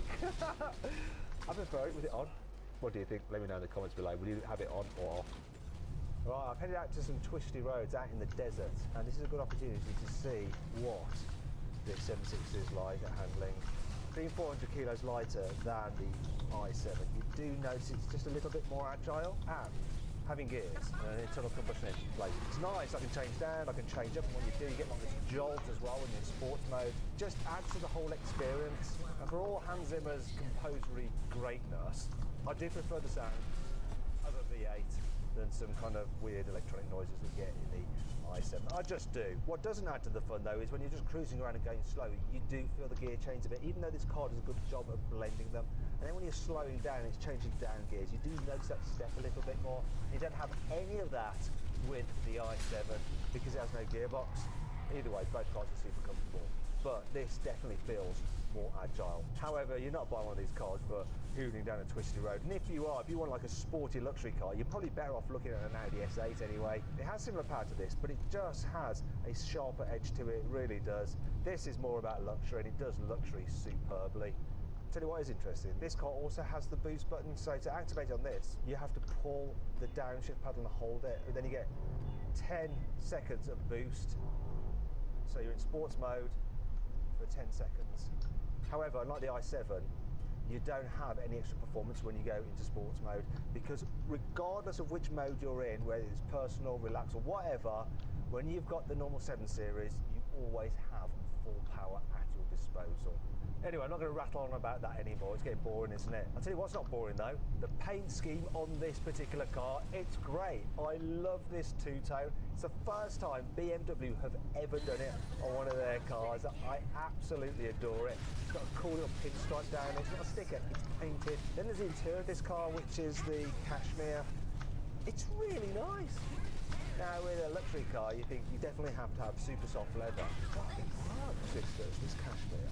Looks really lovely in the back, and it feels comfortable to sit on. And you know what? In Japan, they see wool or cashmere as being more luxurious than leather, because when you move on leather, it squeaks, and also leather can get hot, whereas this doesn't. In fact, one of my favourite cars ever is a Toyota Century. Executives in Japan get chauffeured around in them. In fact, the Emperor of Japan gets chauffeured around in one, and they have warm seats. Anyway, back to the 7 Series and its upgraded cruise control system. So as before, you have automatic cruise control, which will use a radar to keep you a safe distance from the car in front, automatically accelerate and decelerate as necessary, and it'll steer to keep you in lane. That does just take the strain out of long distance journeys. However, if you take your hands off the steering wheel, it'll soon recognise and start to beep and then eventually disengage, because you're not allowed to do that. Well, you're not allowed to do that in Europe, but you can in the United States of America. And if you are in the US, you can then access something called Assist Plus. Look, it says it's ready, so I'll press that. I've got into Assist Plus mode now, which means I can take my hands off the steering wheel. Don't have to hold the steering wheel at all. Sit there like that. Fine. Maybe stretching out my fingers or something. What I can't do is just be on my phone though, or I don't know, having a nap or staring out the window, because there's a couple of cameras there that use infrared technology, and they look at your eyes, and if it can tell that your eyes are otherwise off the road, it will get to cross and make a noise, complain. There it is. So get your eyes back on the road. Now, I don't even have to touch the steering wheel to change lanes. Like in a Tesla, you just do that and the car will move across automatically. So then, what's my final verdict? Well, first of all, I need to explain which I think is the best choice between the i760 and the normal 7 Series 760. Well, do you know what? They're both really good, but for luxury cars, I think electrical propulsion just works that little bit better. It's silent, you've got instant acceleration, it just suits it, and the added weight isn't such a penalty on a big, heavy car anyway. I guess the only issue is the range. Now, the range of this is pretty similar. It's just easier to fill it up than it is to charge up the i7. However, if range is not an issue to you, I would go with the electric i7. So then, what's my final verdict overall for that car? Should you avoid it? Should you consider it? Should you shortlist it? Or should you just go right ahead and buy it? Well, I reckon you should just go right ahead and buy the i7 and make sure you get it in this wonderful two-tone paint. I hope you all enjoyed the video. If you did, give it a like. If you want to watch some more videos, there's some cool ones here. Go watch them, you will enjoy them. And if you haven't done so already, subscribe to this channel by hitting the CarWow logo there. I've got the 4 electric cars on sale in the UK with the longest range right here. So we've got the Ford Mustang Mach-E, which can do 372 miles, the BMW iX, which can do 380 miles, the revised Tesla Model 3 with an upgraded battery, which can do 389 miles, and the Mercedes EQS, which can do 464 miles on a full charge. But can they really go that far? To find out, I'm going to drive these 4 cars from Oxford all the way up north, see if I can get into Scotland. I'm also going to drive them until their batteries go completely flat, to see what happens when they eventually conk out. What's going to happen? We're going to find out. I'm Matt Watson, and I like doing things that car manufacturers don't want me to. Buy, sell, car, wow. All these cars have a full battery, we've charged them up. My Ford Mustang Mach-E is saying that that'll get me 315 miles, a bit less than 372, it's a base down, but it is quite cold. Let's see what the other guys have got anyway. Mercedes, how much range is your car saying? 393 miles. Tesla? 345 miles. BMW? 303 miles. Ooh, I've got a better estimated range than the BMW. Interesting. You know what's also interesting? This car's brakes are like really grabby. I'm not liking that. Neither did the car behind me. Right, we're joining the motorway now, and classic, well, nice manoeuvre by that lorry. Bloody hell, my, don't actually do that. What was that all about? What the hell was what was he even doing? That was awful. Anyway, like I was saying, we're joining the motorway now for the long trek north. Hopefully we will make it up north and not get squished or killed by some crazy errant lorry driver. Let me tell you the rules of this video. We're going to run all these cars in their normal modes. The default as set by the manufacturer. We'll do the same with the regen as well. We're going to cruise along at the speed limit. At the moment we're on a dual carriageway, so we're doing 70 miles an hour where possible. We're going to use the car's cruise control systems as well to maintain the speeds. But obviously when we need to manoeuvre around, we'll be deactivating them. But generally on the whole, we'll be using the cruise control. Another thing we're going to be doing is keeping the climate controls all the same. 20 degrees with the air conditioning on. However, we won't be using any heated steering wheels or any heated seats. That means we should have some degree of consistency between all the cars. Another thing we're going to try and do is have a consistent driving style. So the idea is to drive as we'd normally drive when we're trying to be as efficient as possible. But what we're not going to do is hypermile. We're still going to make sure that we're driving normally. We just won't be crashing the cars, because that obviously does just big batteries off. One of the reasons we're not going to be hypermiling is because ultimately, if you have one of these cars, you don't don't want to be thinking about driving so super slowly to go as far as you can, because that's just not realistic. We want to see what the realistic range of these cars are if you just drive sensibly. Right, let me tell you about the Ford Mustang Mach-E. So the range kicks off with a rear drive version with 269 horsepower and a 70 kilowatt hour battery pack. That starts from £51,000. However, this has extended battery pack, 91 kilowatt hours, and it costs £59,000. £59,000 may seem like quite a lot of money for a Ford, but then it is a Mustang, right? It's a Mustang by name only. And maybe a bit of the design. It's got a coupe-like look to it, hasn't it? Like the proper Ford Mustang, it's just that it's a tall electric SUV. I think it's the smartest looking out of the four cars we've got here. The interior is nice as well, so it feels pretty quality. The design is cool as well. I like this big portrait screen. I tell you what's not so nice though, and that's the suspension. It's quite a bouncy car. It's not necessarily uncomfortable, but my fatty bits are getting a little bit jiggled more than I'd like. The trade-off of that slightly overly sporty, bouncy suspension is that this car does go around corners pretty well. So it holds the road nicely. It's just that it's not as much fun as you might want it to be, because the steering almost doesn't feel connected to the front wheels. It's all a bit remote and springy. Yeah, that brings me back to those brakes. I hate the brakes. I don't know what's going on at all. It's just, ugh. To sort them out, make them feel more natural. It's all the regen stuff, they just haven't quite figured it out as well as the other manufacturers. If you want to find out a bit more about the Ford Mustang Mach-E and see what savings are available through CarWow, click on the pop-out banner up there, or the link in the description below to go check out my in-depth video review of it. Alright, so I've been driving around 48 miles and I've got 82% of the battery remaining and 249 miles of range, and I've averaged 3 miles per kilowatt hour. Let's check in with the other cars. Mercedes EQS, what are your stats? 340 watt hours per mile, 2.9 miles per kilowatt hour, 327 miles of range left, which is just under 80%. Tesla, what about you? 262 watt hours per mile, 3.8 kilowatt hours per mile, 284 miles of range, 81% of battery. Okay, that's interesting. The Tesla is more efficient than the other cars so far. Maybe the BMW is better though. I doubt it, but let's find out. Go on BMW, give us your numbers. 78% of its charge remaining, 252 miles, 2.7 miles per kilowatt hour. So in terms of energy consumption, the BMW is the worst, then the Mercedes, then this Ford, and then the Tesla. But in terms of range, the Mercedes, because of its bigger battery, looks like it's going to go further, but then it's the Tesla, followed by the BMW, and then this, last. Right, I'm going to leave the motorway now. I'm going to switch cars, so I'm just going to pull over at the services. The point of this video is to not charge the cars to see how far we can go. Good job that we're not needing to charge them, because here at Leicester Forest East Welcome Break Services, well, there's all these electric charging bays provided by GridServe Electric Highway. The signs show you there's actually no electric charging here. Due to site power limitations, this charger is unfortunately out of use as requested by our partners, Welcome Break. We apologise for the inconvenience, and it's a bit unfortunate if you have no battery left, because then you're brilliant.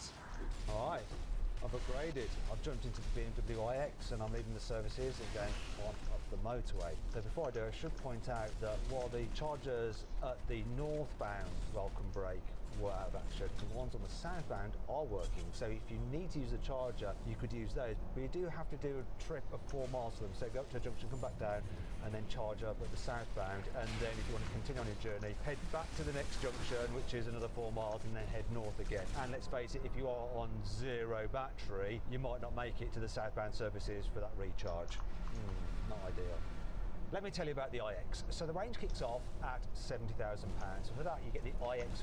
It's got 2 electric motors, and combined they put out 326 horsepower. You have a 73 kilowatt hour battery pack, which will give you a range of around 250 miles. This is the iX50. It gets a larger battery pack, 108 kilowatt hours, which is good apparently according to BMW, for 380 miles, though this one has a larger wheels, which means that the range is actually reduced slightly to 369 miles.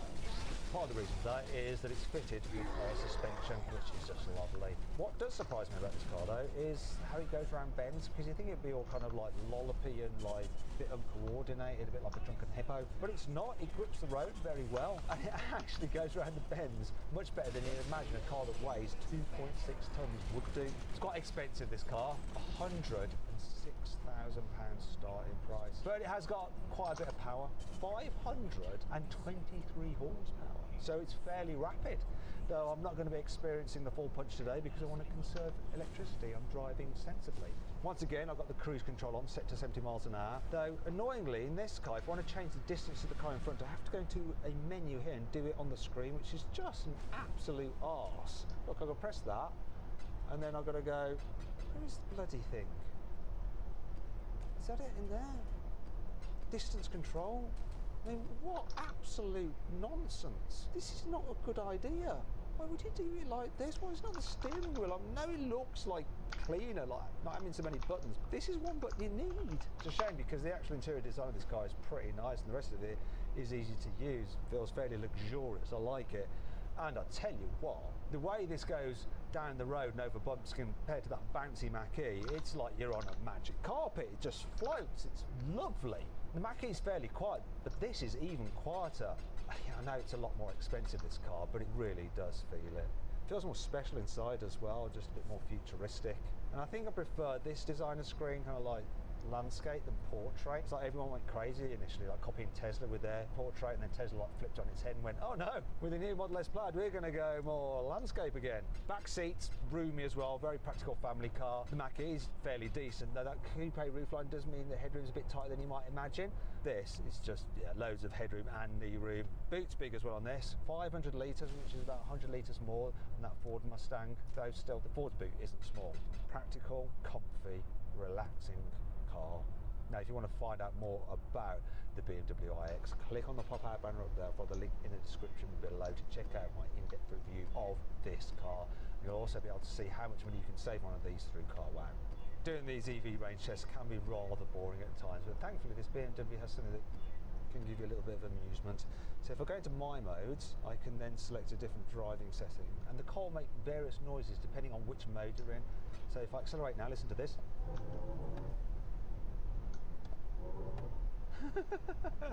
That's sport mode. Let's go into expressive. Express yourself, car. It's like someone playing an organ. And then, because I don't want to be doing that too much because it's going to affect my range, let's go into the final one, which is more appropriate for what we're doing. Let's go for relax, darling, relax. Ah, it's more chilled. Now, these noises have actually been composed by Hans Zimmer. I think BMW paid him a lot of money for those. That's all been factored into the cost of this car. I'd probably rather not have the noise and pay less money for it, if I'm being brutally honest. Right, let's just do a check-in with our range and efficiency. So we've done about 88 miles, and this BMW is averaging 2.7 miles per kilowatt hour, and I've got 64% of battery remaining, which says a range of 208 miles. So, Ford, can you tell me, please, your miles per kilowatt hour, then your remaining battery, and then your remaining range? My miles per kilowatt hour number is 3.1. 68% of my battery remaining, 200 miles of range. Ooh, interesting. More efficient than this, bit less range because it's got a smaller battery. Okay, let's go to the Tesla. 249,000 miles, which is 4 miles per kilowatt hour. 235 miles left, and I'm still on 68% battery. Okay, so Tesla, its efficiency is well above the other cars, and it's the one with the most range left so far. So Mercedes, what are your numbers? 317 watt-hours per mile, 3.2 miles per kilowatt hour, 287 miles of range, which is 69% of the battery left. So it seems that in terms of efficiency, the Tesla is ahead, then the Mercedes EQS a bit ahead of the Ford, and this is the least efficient in terms of energy consumption with its 2.7 miles per kilowatt hour consumption rate. It needs a big battery, doesn't it, this thing? It's time to switch cars again, so just pulling off the motorway at another service station. A little bit disappointed because I quite like driving this, especially the high driving position and the feeling of luxury. Although if I want to go as far as I possibly can, it's probably best to jump out of this car, to tell you the truth, because its range isn't amazing, is it? I just pulled into the services and there's a bit of chaos going on because a lorry's taken the wrong turn, and he's coming to the car park area, which he's not supposed to do. Now, to be fair, I've accidentally ended up in the lorry park a few times, but it's not quite such a problem as when a lorry goes the wrong way. Got there at the end. I thought I'd give you another charging point update now we've arrived at Tib Shelf Services. So here, there seems to be just 2 charging bays. That wouldn't be ideal if we needed to charge all 4 of our cars, especially as one's already taken. Let's see how this car is charging. This is obviously a DC rapid charger. It's charging at 23 kilowatts. Now, if I wanted to charge the BMW fully at 23 kilowatts, that would take over 4 hours. In terms of the price, it's 65p per kilowatt hour. When you multiply that up by the capacity, it will cost £70 for a full charge of that BMW, which is quite expensive. Obviously, that's not completely relevant because the BMW might have a different charging profile. I've now jumped into the Tesla for the next section, up north on the motorway. I'm noticing that I'm sitting a lot lower down than I was in the BMW. I quite like a raised driving position, but you know what? I actually prefer the view out the Tesla because it has such a low dash. Forward visibility is amazing. I quite like the seating position in this as well. It feels reasonably sporty. I'll tell you what, joining the motorway punch from these dual electric motors in this long range model. Do you need the performance version? I don't know, I better back off actually. I'm about to undertake that truck, which would be breaking the law. Breaking the law, breaking the law. Going on about. Let's go up to speed and get the active cruise control sorted out on this. Yeah, you press this button, don't you? It's got all the autonomous nuts. Yeah, you jump from one car to the next, you've got to remember how things work. That's the parking. Trying to put it in park while driving along. It's this button here on here, isn't it? There we go. There we go. No, that's the voice activation control. I've forgotten how to drive the Tesla. Is it this button? What is it? It's pull. Is it pull this? It's knock it down. That's it. I knew it was on that stalk. Has this one got the why is the steering not working? Oh, it's double press, isn't it? Double press, double press. There we go. Finally, we got there. Okay, so we seem to be coming to some traffic. Anyway, this is a good opportunity for me to tell you about this car. So the Tesla Model 3 range starts at £48,000. For that, you get the rear drive standard range plus, which is actually the car that I've got. I actually say I've got, my mum's got it. That's why I don't fully remember how to operate it properly because she's got it. Anyhow, this long-range version has 2 electric motors, 1 on each axle, and it has 351 horsepower. It's also got a 79 kilowatt-hour battery pack. That's an upgrade of 4 kilowatt-hours compared to the previous version because they've just done a battery upgrade on it, and that means you get an extra 40 miles or so range out of it. I actually did an EV range test in the previous version of the Tesla Model 3 long range, and I actually managed 270 miles on a full charge, which was 78% of the claimed range. It'd be interesting to see how much further it does actually do in reality to that car. It'd be embarrassing if it does less, won't it?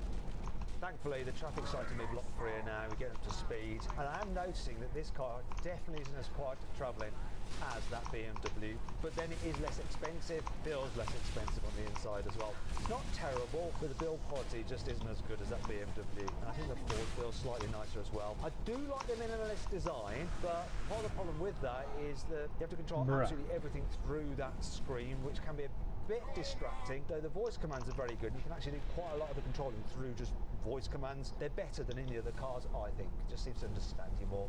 It's an understanding car. One thing that is annoying is the position of the speedo there. This car needs a heads-up display. Why don't they give it a heads-up display? It's a shame it hasn't got it. Now, it's not as practical as the 2 SUVs I've been in because it's a saloon body style. The space in the back is pretty decent apart from headroom because of the sloping roofline. It can be a bit tight if you're tall. And the boots, because it's a saloon, it's not a hatchback, it's a bit hard to load bigger items into it. The boot capacity of the Model 3 is 425 litres, so it's slightly bigger than the 400 litre capacity you get on the Mach-E, but obviously down on what the BMW iX has. However, you do have some space underneath the bonnet in the front boot, so it's not massive. So it's practical enough, this Tesla. I quite like the way it's to drive. Its performance is really, really good. And it handles quite well, and the steering is shot, so it feels reasonably sporty. And the suspension is pretty decent as well. Definitely better over bumps than the Ford Mustang Mach-E, and the brakes are very smooth. Some manufacturers, the way the regen blends with the friction braking isn't done particularly well. You can tell Tesla's led the way with electric cars for quite a while. One complaint, I think the designs are a little bit... Oh my word. Still, the Tesla Model 3 isn't polarising like that BMW, which, to be honest, has a really ugly face. Like the rear of the BMW though, but overall this Tesla's a little less offensive. Now, if you want to see my full in-depth video review of the Tesla Model 3, click on the pop-up banner up there, follow the link in the description below. Let's do another status update. So, we've done 151 miles. This Tesla has averaged 244 watt-hours per mile, which works out to be 4.1 miles per kilowatt hour. I've got 47% of battery remaining and 164 miles of range left. Let's find out what the other cars are doing. So, BMW, what are your numbers? 2.7 miles per kilowatt hour, 44% of its battery remaining, 150 miles of range. Ford? 3.1 miles per kilowatt hour, 44% battery, 123 miles. So it looks like the Ford is going to run out first. Mercedes? 307 watt hours per mile, 3.2 miles per kilowatt hour, another 208 miles of range, 51% still remaining. Mercedes is doing all right. Looks like it's going to win. But the question is, how close can they get to their claimed ranges? And might we have some differences when we're right at the end of running out of battery? And what's exactly going to happen when they do run out of battery? Will the cars behave the same, or will it be different from manufacturer to manufacturer? I'm so excited. Can't wait to find out. Yeah, I've got to think of a way to entertain myself when I'm just like driving on the motorway for hours on end doing this kind of thing. I've stopped off at Moto Weatherby service station, right up north, and it's bloody freezing. Anyway, we've got a whole bank of charging stations. There's 12 of them. Looks like at the moment there's 6 cars in there, so plenty of space if we did need to charge it, which we don't obviously.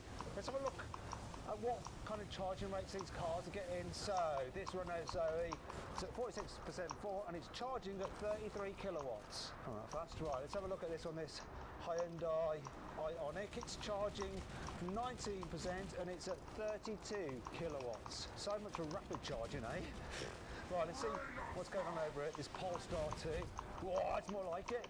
60% full, it's charging at 74 kilowatts. This charger is clearly out of action. So this car's charging at 9 kilowatts, this Ioniq, but it is almost full of battery and they do charge slower the fuller the battery gets. Finally, we come to this BMW i3, charging at 42 kilowatts. What's all this talk about 100 kilowatts, 150 kilowatts, 250 kilowatts, blah, blah, blah, blah, blah. The reality is a lot lower than it. I've just done my final car swap and I'm now in the Mercedes EQS 450 Plus. Yeah, I've saved the best till last. Well, that should be the one with the longest range till last. Although will it actually turn out to be the longest range? We're going to find out. It's still got quite a lot of miles to do. Let me tell you about this car. It's rather expensive. The starting price is £106,000 and that's for this car, the 450 Plus. It's got a single motor on the rear axle putting out 333 horsepower. It's got a 108 kilowatt hour battery pack, which is the same as the BMWs. That is the usable capacity. That's what I've been quoting for all these cars because that's the amount of battery you can actually use. Obviously. The claimed range of this car is 464 miles. Well, that's if you're on the 20-inch alloy wheels, which come as standard.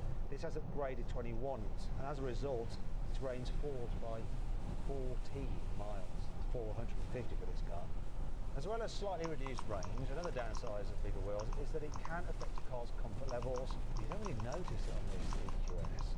So you get air suspension as standard, and it's just so good at dealing with bumps. It just floats along the road. I reckon it's even smoother than the BMW. It is absolutely lovely. In terms of noise levels, it's quiet in here. Very similar to the BMW's utility tree. Very, very quiet, very relaxing. I mean, listen to this. Now I'm on a not so noisy surface of road. Not really hear anything. I'm going to move over onto the noisier bit. Have a listen to this. Can you hear the tyres a bit more there? I mean, this is a really rough surface. Move back onto the quiet patch. Oh man. What a difference! And now, you know, cruising at 70, you don't really know you were moving. It's lovely. Seats are nice as well. The interior is pretty cool, like the design of it. And the ambient lighting, darling. All feels very premium. Quite a different screen approach to the BMW. Gone for the portrait thingy again, like the Ford Mustang Mach-E. Though you can get this car with this incredible hyper screen where the whole dash is just screen. In terms of the actual exterior design though, this car just looks a little bit dull, a bit like it's melted somewhat. They've designed it for efficiency, you know, to maximise the range, to make it as aerodynamic as possible. But they've made it just look as dull as possible as well, unfortunately. It's a shame because, you know, this is the flagship electric car from Mercedes. In terms of practicality, lots of room in the back seats. Headroom's decent as well. Slight issue is that the backrest on the seat a bit too upright for my liking. In an S-Class, they seem a bit more reclined, a bit more comfortable. I can't fault the boot size though, 610 litres, the biggest here. So obviously because it's a saloon boot, once again it's not as practical as a lift-up tailback that you get on both SUVs, the Mustang Mach-E and the BMW iX. There's no front boot on this like Tesla. In fact, none of the other cars have a front boot. Why not? It's bizarre. In fact, you can't even open the bonnet on this car. Only Mercedes vehicles can for reasons. Did you notice that? That was me weaving about in my lane. And you get a warning here of the red light flashing. Look, and do it again. Yeah, there we go. As well as some vibrations in the steering wheel and all that kind of stuff. Speaking of which, I should talk about stability, because this car comes with rear wheel steering as standard, which helps make it more stable at high speeds and helps make it feel agile when you're going quickly. This car does go around corners very well. I wouldn't say it was necessarily sporty, but if you push it on a twisty road, it can be a little bit of fun to drive. Better than the BMW iX a little bit because it's a saloon car, so lower down. As sharp as the Tesla? No, but then it's quite a lot heavier. You see, the Tesla weighs 1.8 tonnes and this weighs 2.4. Still, at least it's a bit lighter than the BMW. For reference, the Ford Mach-E weighs in at 2.1 tonnes. There you go, I think you've got all the stats you need now. Now, all I need to do is just sit behind this wheel for another 175 miles. Now you might be thinking, Matt, why are you like testing these EV ranges just on the motorway? You know, they're least efficient when they're going faster. They're much better in town. You see, the thing is, the range of an electric car doesn't matter so much when you're driving in town, because you're probably close to your home. So you'll drive around, use it, and then get home and just plug it in. Where it really matters is on the motorway, when you've got to do a long drive, and you don't know whether there's going to be a charging point en route. Maybe that'll be broken like at some of the services we've been to. Who knows? That's when the real world range actually really matters. How far can I go on a single charge without stopping? And you're going to be doing those kind of drives on the motorway, and you're going to want to be doing them at 70 miles an hour. Anyway, if you'd like to find out more about the Mercedes EQS, click on the pop-up banner up there for the link in the description below to check out my in-depth video review. We've been going now for 200 miles and it's gone dark. Good old British winters. It's dark at 4:15. This car's efficiency is 313 watt-hours per mile, which works out to 3.2 miles per kilowatt hour, so it's staying pretty steady really. It's got about a third of the battery remaining, and it says that's worth about 140 miles of range. Let's see how the other cars are doing. Ford Mustang Mach-E, what's happening with you? 3.1 miles per kilowatt hour, 60 miles of range, which is 24% of the battery left. How about the BMW iX? 2.7 miles per kilowatt hour, 26% of its battery left, 83 miles of range. Let's find out about the Tesla. Is the Tesla doing better than the iX? Has it got more range left? So Tesla, what are your numbers? 247 watt-hours a mile, 4 miles per kilowatt hour, 90 miles of range, 26% battery. Alright, so the Tesla and the BMW are going to go a similar distance. And it'll be interesting to see which one actually goes the furthest. This will be going the furthest overall. But what will the actual numbers be? The range says 140, but there's a max range figure which is 20 miles more just below it. Will I be able to do the max? We're going to find out. Ford just had the low battery warning light come on. Just under 20% of battery left now. 46 miles to go. That was bad news coming from my crotch. Let's just clarify what exactly that was all about. Hello, who's that? The Ford Mustang, and we've got just under 20% battery left. So I've got a big orange light on the dashboard that says low battery, reduced climate use, more range. 45 miles of range left. Right, you might have to peel off the motorway soon, get yourself to a charging point or near one. This has come a little bit sooner than I thought, but maybe you'll go further than that 45 miles. We'll find out. Pitch black now, look at this. This is the tyre bit. I'm now in some roadwork, so it's a 50 mile an hour limit. The Tesla has just given me its first warning for the battery. Really? The Tesla? So how many miles does it say you got left? It says that I've got 56 miles left, but it's quite an interesting battery. There's more to do with the temperature outside. What do you mean by that? So it's just been affected by the fact it's quite cold. I've got 4 degrees on my readout. The Tesla thinks it's 3 degrees outside, and it's saying that the temperature is going to seriously affect my range, and I need to recharge ASAP. Oh dear, the Tesla doesn't like to get cold because it's from California, you know, that's why that's a problem. Whereas the German cars, they're used to it. It's a bit of frost, yeah.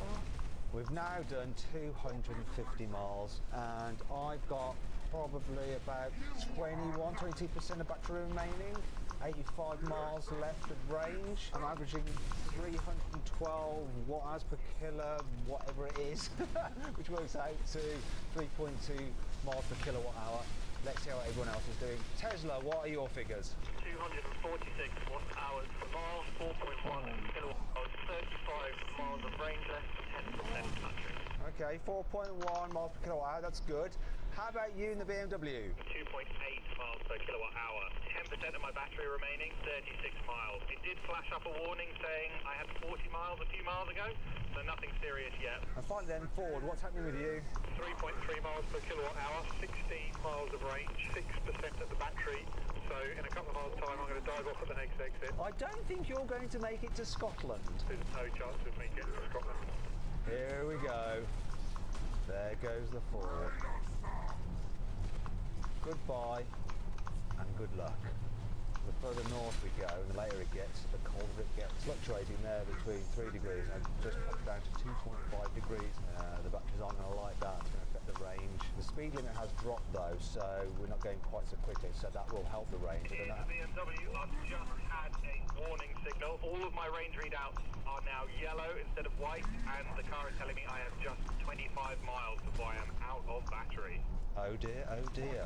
Right, I think that the BMW is going to have to leave very, very shortly. Let's find out. Hey BMW, how you getting on? How's things looking? Still not good. Down to 3% battery and just 12 miles of range, so I'm going to have to bail at the next stop. How about you, Tesla? Unfortunately, it's a similar story here. I've got 3% and 10 miles. I was hoping to make it to a supercharger a bit further north, but that is not going to happen, so I'm coming off here. I've got 15% left, like over 50 miles. I'm quite happy. I can go further. I might make Scotland. So you two are doing very similar. It's going to be interesting to see which goes the furthest. Tesla, do you think you're going to beat the BMW? I'm confident, and I'm going to put it down to the driver over the car. Okay, and BMW, what's your call? Well, if I can get this close to the Tesla in a car that's much bigger, much heavier, and much less aerodynamic, then I reckon the driving skill is sitting in this seat. It's also got a much bigger battery and is much more expensive. So don't try and get some moral victory with your £100,000 BMW. It's just not going to happen. It won't wash with me. Sorry, Matt, I couldn't hear any of that. I'm just going to assume you agree with me. Like bollocks I do. Here comes the junction, Alnwick. I'll keep pressing north. Okay, then you. No one in Scotland says that at all. The BMW is indicating. I can't see the Tesla in front, but I'm sure he is as well. I'll say goodbye for now. If they both run out of electricity around the same point and they're too far from a charger and their cars won't move, they can spoon each other to share body heat so they don't perish in the cold. I've got to say, I really love the headlights in this car. So you've got adaptive LEDs which can black out part of their beam so that you don't dazzle oncoming drivers or the people that you're behind. You can actually see the beam from here, the way it's actually separating out the beam, blanking part of it out so I don't shine too brightly on the van in front, and you can see how it lights up the road signs on the left, so while that's blanked out there, then it illuminates the road sign at the side of the road so you can see what's going on. So cool, really, really helpful, great feature. I'm getting on for almost 300 miles, it's at 294 at the moment, and I've got 32 miles of range left. Looking at the map, I'm going to make it into Scotland, that's good, but I wonder how that Ford Mustang is doing. It's got to be out of battery by now. Let me just give him a call. Hello? Hi Paul, how you doing? I'm driving around in circles. I have 0 miles left. I have 0% battery. And I've got a big red warning on the dashboard that says depleted battery, stop safely now. And you were ignoring it? The car seems remarkably unconcerned, which I quite like. Cool. Give us a call if you suddenly run out of battery completely and not just running out an indicated amount of battery. Oh, do you know what's just happened? I've had one pop off saying that I'm on reserve level of battery and that I need to charge it. I clicked over at 30 miles of range remaining. Oh, I've got a yellow warning sign on the battery now, look. Oh, I don't care. Let's check in with the Tesla. Hi Darren, it's Matt. I was worrying about your battery. Well, I'm currently driving around an industrial estate with 4 miles of range left. Have you had any more warnings or anything pop up on the dash? Yeah, so I just had a warning that said, plan your next charge. You are almost too far from any known charging locations. So the Tesla's getting nervous. Although you're right near an Ionity charger. Basically, it's trying to force you to use a Tesla supercharger, isn't it? I did say that one absolute dick of a machine. Yeah, it did say you're almost too far, so I think it's throwing shade at Ionity there. Oh, really? Okay. Have you had any reduction in power or anything, or not yet? Nothing I've noticed so far, but I will report back if that is the case.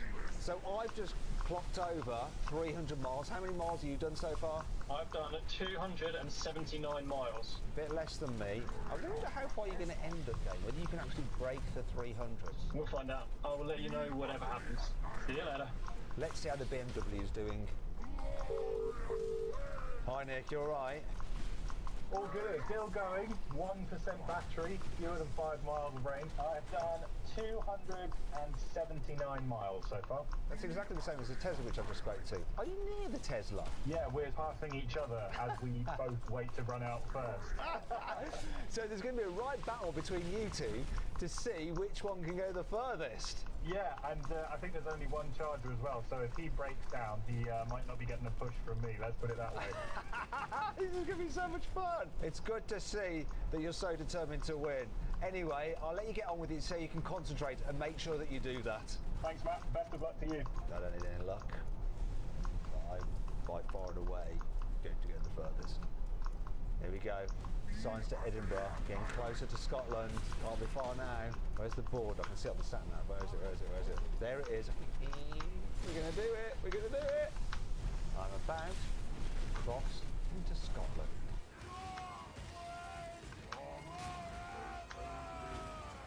So things are finally getting a little bit desperate in the Mercedes. I've got a tortoise icon and it says that they've reduced the performance of the drive system to preserve the battery. I've got 5 miles of range remaining, 2% battery. I still think there's quite a few miles in this because I have done 314 miles and we've got 5 miles of, well actually 4 miles of range remaining. We're almost at the end. Oh, there's a warning. The only way to clear it is to do this, which is bizarre. If I stop, turn the car off and on again, I can clear it, we can get going again. That could be awkward to figure out exactly how many miles we do when it conks out. Thanks Mercedes, thanks a lot for that. Right, I've got a solution down here. We've set up my phone with special GPS which is measuring how far we're going in addition to 314 miles. So if we don't have a trick computer, we can use this one and add this figure to that 314 miles. While it's saying I've got reduced performance, still let me go to the speed limit. Don't get there quite so quickly. Got to give it to this car. Oh, wait a minute, we're going up a hill and it's really struggling. To be fair on the car, it has given me plenty of warning that I'm low on battery. It really has. 1 mile of range remaining. The battery is on 1%. We're now on 0% battery. We're going downhill now. Lift off the accelerator. It's gone back up to 1. Yeah, regen. Give me some more charge. Let's eke this out. Yeah, my mileage has gone up to 2 miles. Yes, every little counts. Oh, there we go, look, it's just gone over to 0% battery again. So it's still saying I've got 1 mile of range. Okay, we've now got no miles of range left and we've done 340 miles plus 4.5 miles, so 318 miles, let's say. Let's see how much further we can go on 0% battery and no range left. I've chosen a reach a circle, which includes a petrol station. It's no use to me though. Though if I do break down, at least I can get some snaps. Oh, this car is really struggling up this hill. It's not liking it at all. My foot is to the floor. It's literally, look, to the floor. I can't go over 19 miles per hour. Oh, I've reached the top of the hill. We get some regen on the way down. Got some momentum to get around this roundabout. Going downhill, and it doesn't seem to be picking up speed. There's no way I'm going to make it up that other hill. Alright, here comes the long hill. I'm not hopeful here. Here we go. Oh, this could be it. This could be it.